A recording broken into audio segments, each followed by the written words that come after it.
ৰঙিয়া থানাৰ সন্মুখত পুনৰ উত্তপ্ত পৰিস্থিতি। ৰঙিয়া থানাক ঘেৰাও কৰিলে শতাধিক লোকে। 4 দিনে সন্ধানহীন হৈ আছে ৰঙিয়াৰ ধৰ্মেন্দ্ৰ নাথ। 24 ঘণ্টাৰ ভিতৰত ধৰ্মেন্দ্ৰ নাথক বিচাৰি দিম বুলি কথা দিছিল আৰক্ষীয়ে। কিন্তু 24 ঘণ্টা উকলি যোৱাৰ পাছতো আজি পৰ্যন্ত সন্ধান নাই ধৰ্মেন্দ্ৰ নাথৰ। আৰক্ষীৰ এই ব্যৰ্থতাৰ বিৰুদ্ধে সৰব হৈছে একাংশ লোক। শনিবাৰে দুপৰীয়া ধৰ্মেন্দ্ৰ নাথৰ ঘৰৰ পৰা ৰঙিয়া আৰক্ষী থানালৈ এক প্ৰতিবাদী সমদল উলিয়াই পথ অৱৰোধ কৰি প্ৰতিবাদ সাব্যস্ত কৰিলে শতাধিক পুৰুষ মহিলাই। স্থানীয় বিধায়ক ভৱেশ কলিতা আৰু বিজেপি দলৰ বিৰুদ্ধেও ক্ষোভ ৰাইজৰ।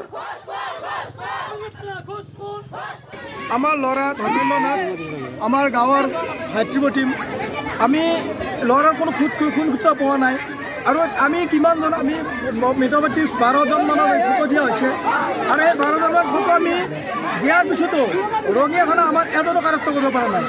ৰঙিয়া থানা এজনো মানুহ আমাক কিয় গ্ৰেপ্তাৰ কৰি দেখুৱাব পৰা নাই। গতিকে আমি এটা বছৰে জানো যে আমাক ল'ৰা লাগে, যেনে আমাক ল'ৰা লাগে আৰু অন্যথা আমি আৰু ইয়াতকৈ জংগী আন্দোলন কৰিম।